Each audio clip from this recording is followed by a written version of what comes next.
told your friend you're not okay? And tell me what's wrong and why you never said you felt that way. And guess you're trying to stay strong. Part 1. You will hear a new student, Tom, talking to a student representative called Rachel about university clubs. You now have 30 seconds to read questions 1 to 4.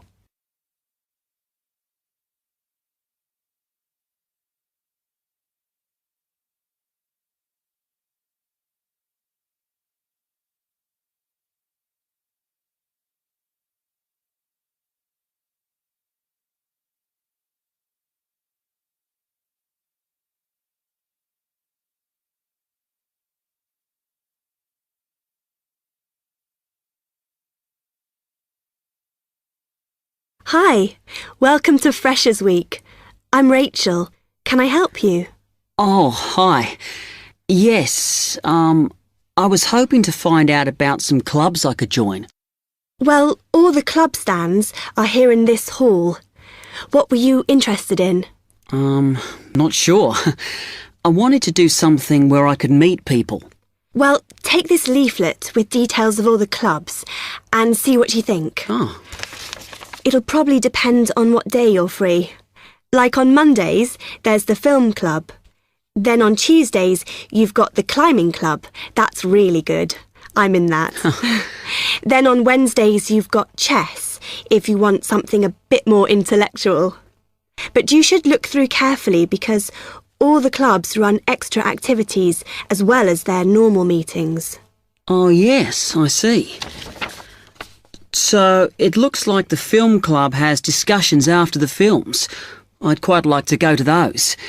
Then climbing. Goodness. It says here that the university has its own climbing wall. That's impressive. And they go on weekend trips. Cool. And it says the chess club normally just does games with whoever turns up. But it also runs competitions sometimes. But I bet you've got to be pretty good to do that. Yes, I think so. And how many people are in the clubs? Are they all really full? Well, obviously they're all different. So, for example, the film club has just increased its membership from 85 to 125. But I think they're hoping to extend it to 150. The climbing club's quite small, 40 people. And the chess club is fairly healthy at 55. Right. OK. So who do I see if I want to join these clubs? Well, if you go round the stands and speak to the people there, for the film club, that's the events organiser.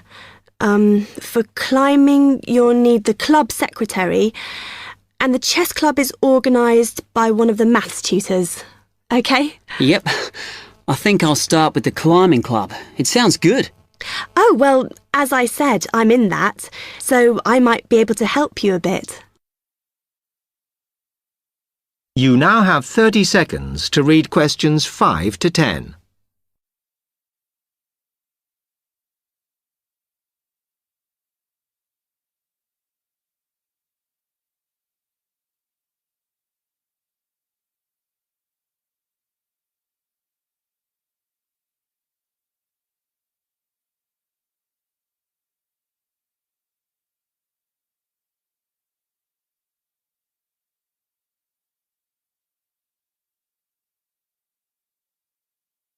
OK. It says in the leaflet that they get together twice a month. Is that right? Yes. Oh, you must join. It's really good fun. We go away quite a bit to North Wales. And every year we have a special excursion, usually to France, which is where we're going this year in the spring. The weather's too unpredictable in the autumn. Wow, that sounds good. But it must cost a lot. Yeah, but we try and save up for it through subscriptions. So rather than having a huge sum to pay in the month we go, we collect those weekly, so it spreads it out. Good idea. I think I'll definitely join. There are quite good benefits you get from joining. I mean, you need that, don't you? And the university clubs normally try and do deals with local businesses, so it's really worth joining. Like in the climbing club, they've got a special arrangement with one of the shops in town.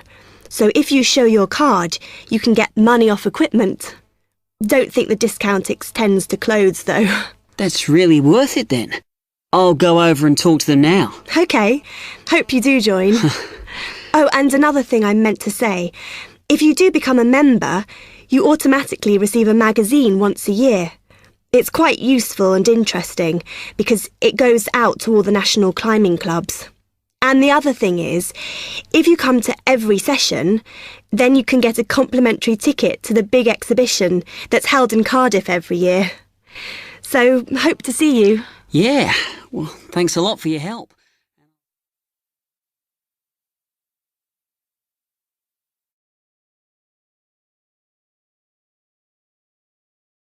That is the end of part 1.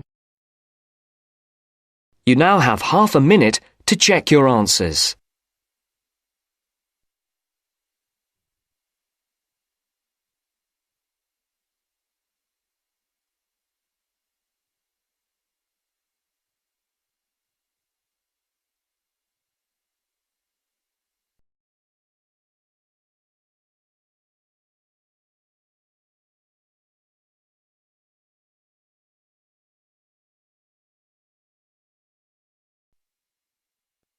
Now turns to part 2. Part 2. You will hear the overseas student officer talking to some new students about the arrangements for an excursion to Ironbridge. First, you have some time to look at questions 11 to 15.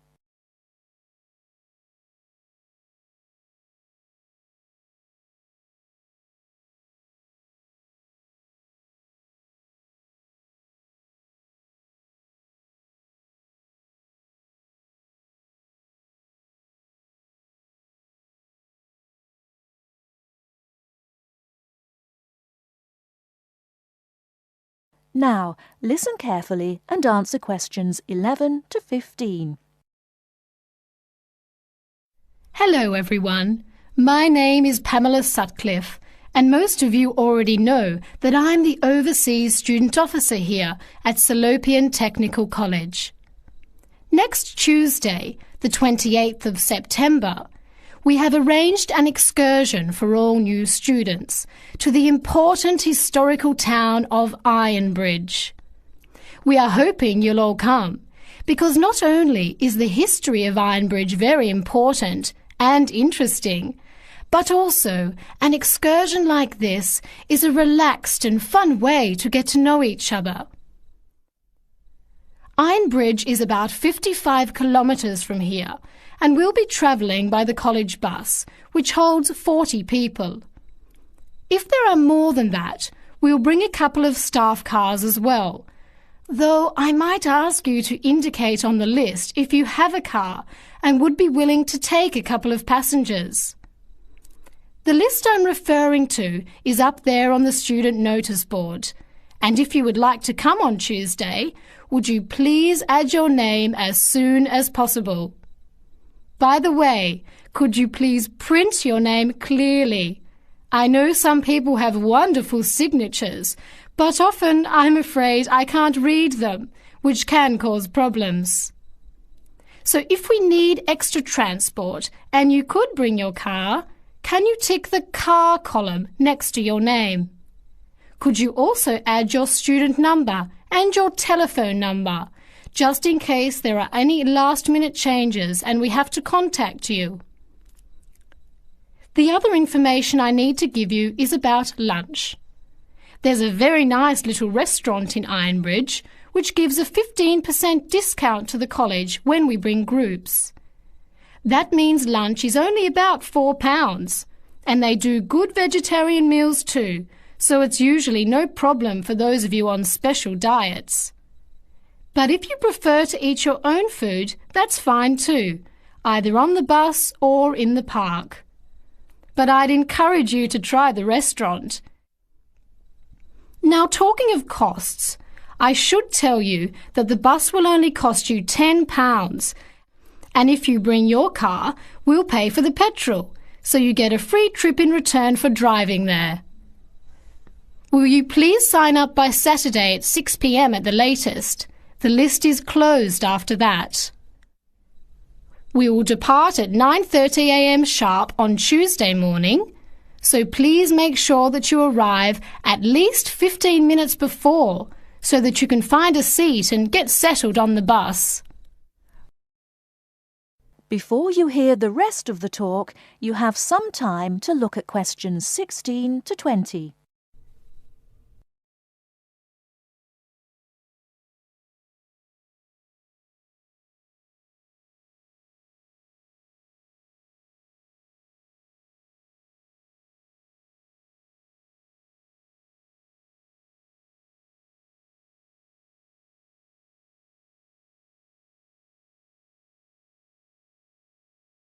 Now listen and answer questions 16 to 20. The college bus garage is behind the engineering workshop. It's quite easy to find. If you come here to the Student Union building, then walk east down the avenue until you get to the childcare centre on your left, and then turn left and walk past the sports centre and the tennis courts, which are both on your left. Cross over Central Square, and opposite you is the engineering workshop. Walk around the back and you'll see the bus.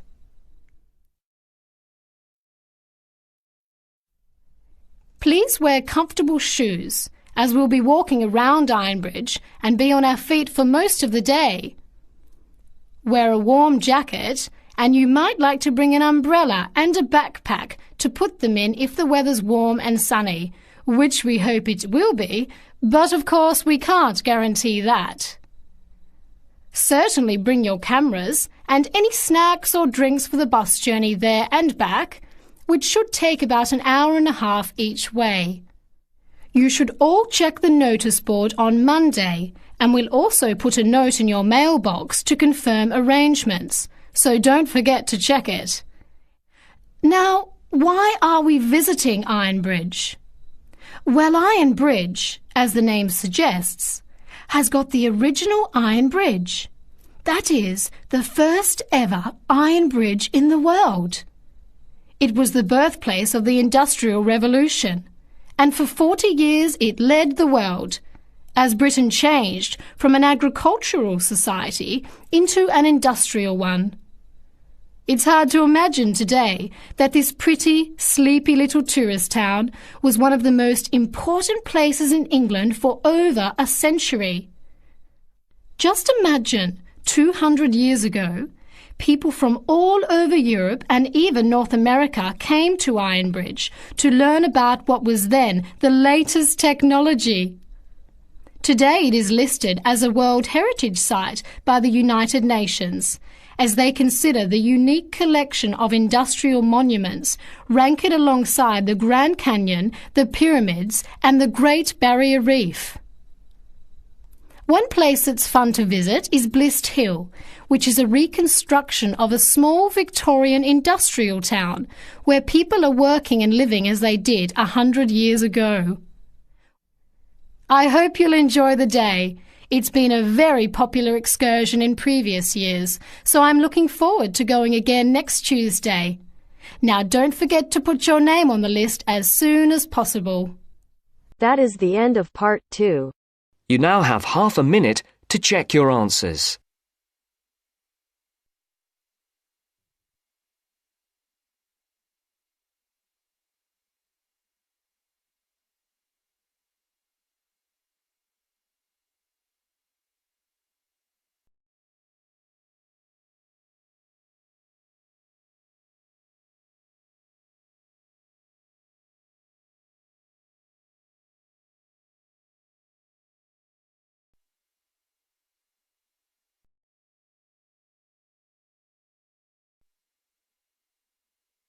Now turns to part 3.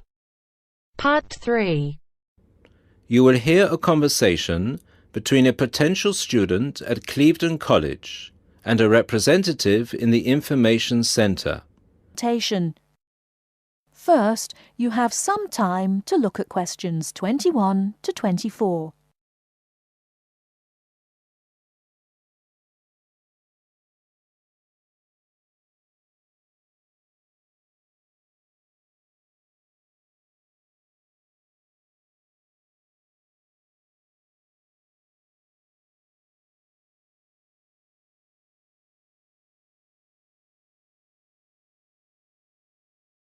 Now, listen carefully and answer questions 21 to 24.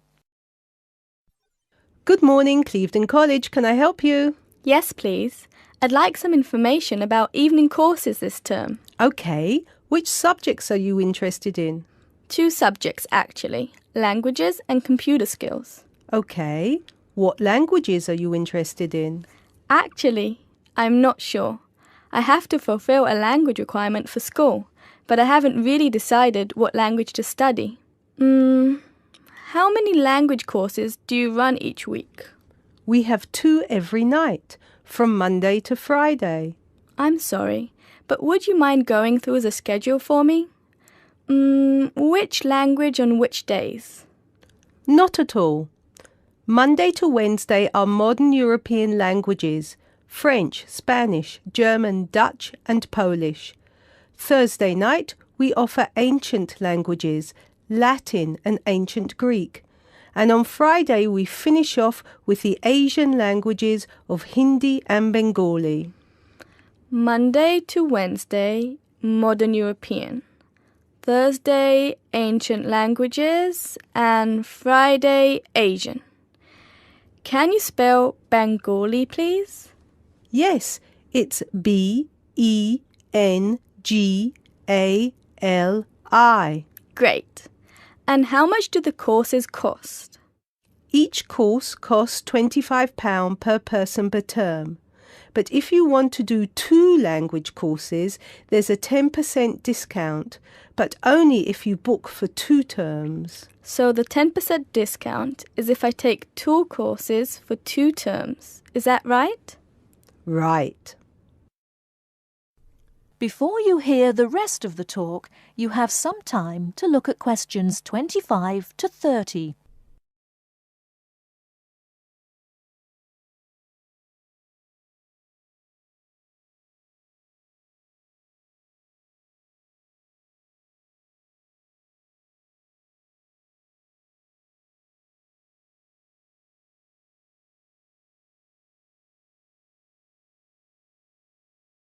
Now listen and answer questions 25 to 30. Would it be possible for me to book my classes right now? No, sorry, the computer's down. What I suggest you do is call extension 9694. Oh, no, sorry, 6994 after 6 p.m. and ask for Mrs. Johnson. I'm sorry, I didn't get that. Did you say 6994 after 6 p.m? Yes, 6994. Please ask for Mrs. Johnson. Thanks. Okay. Can we now look at the computer skill courses? Yes, of course. Computer classes always start in the first week of the month.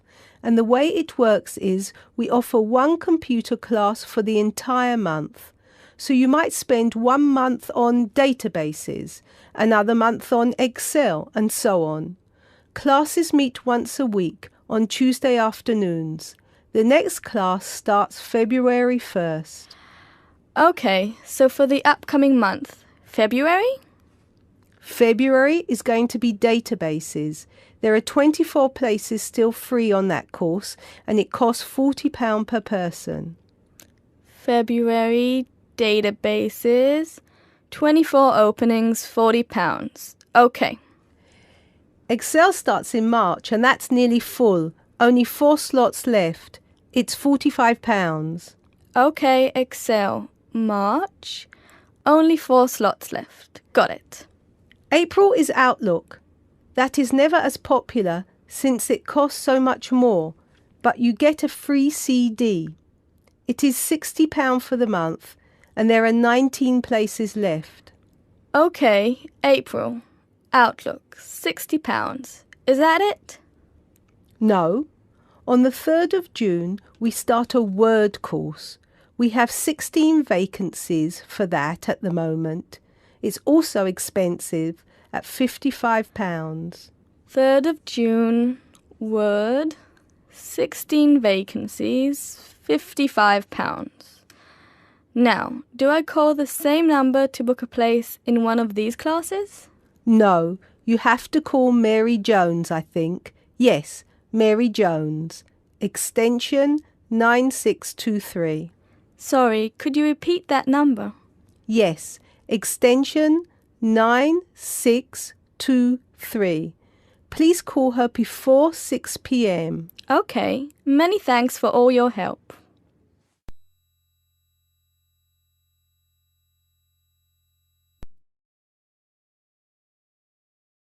That is the end of part 3. You now have half a minute to check your answers.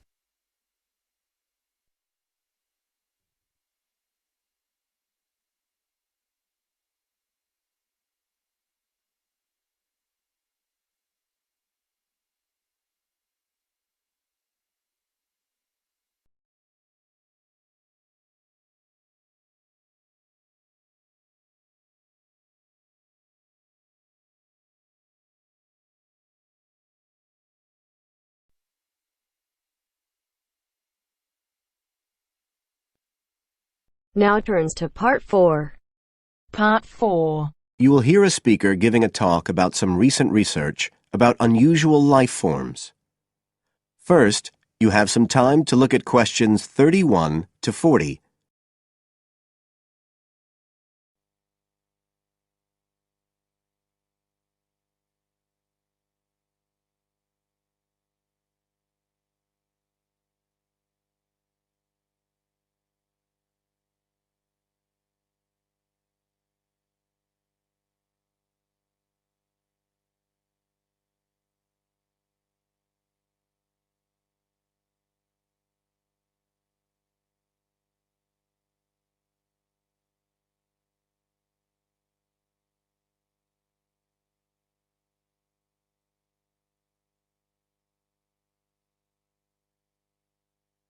Now listen carefully and answer questions 31 to 40. Hello, everybody, and welcome to the 6th of our ecology evening classes. Nice to see you all again. As you know from the programme, today I want to talk to you about some research that is pushing back the frontiers of the whole field of ecology. And this research is being carried out in the remoter regions of our planet, places where the environment is harsh and, until recently, it was thought that the conditions couldn't sustain life of any kind. But life forms are being found, and these have been grouped into what is now known as extremophiles. That is, organisms that can survive in the most extreme environments. And these discoveries may be setting a huge challenge for the scientists of the future, as you'll see in a minute. Now, the particular research I want to tell you about was carried out in Antarctica, one of the coldest and driest places on Earth.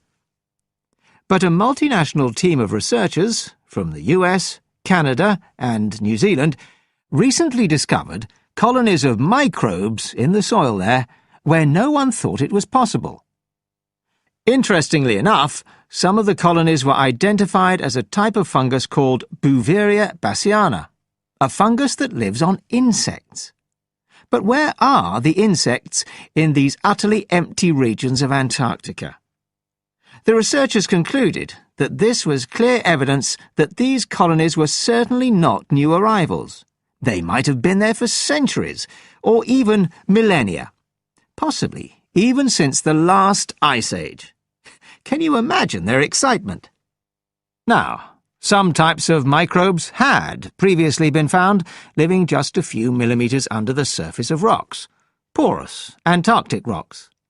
But this was the first time that living colonies had been found surviving, relatively deeply in the soil itself, several centimetres down, in fact.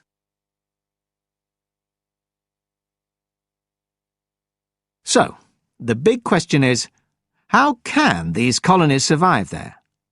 Well, we know that the organisms living very near the rock's surface can still be warmed by the sun, so they can survive in their own microclimate.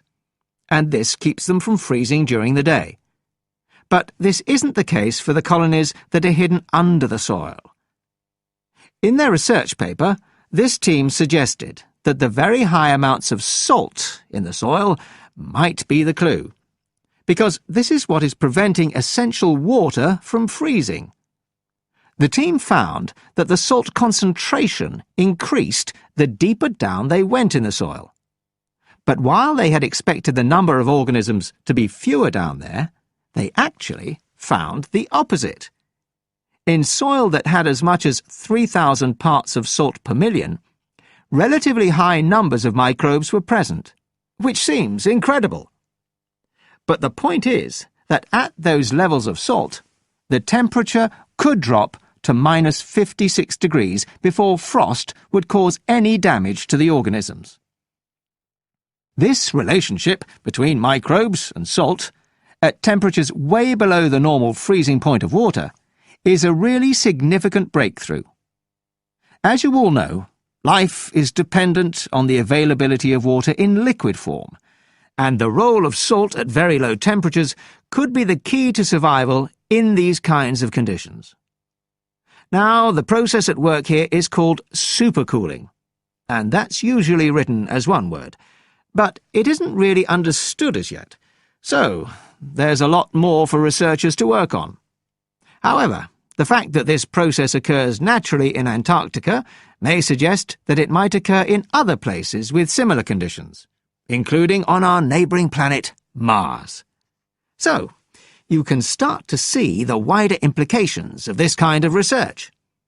In short, it appears to support the growing belief that extraterrestrial life might be able to survive the dry, cold conditions on other planets after all. Not only does this research produce evidence that life is possible there, it's also informing scientists of the locations where it might be found.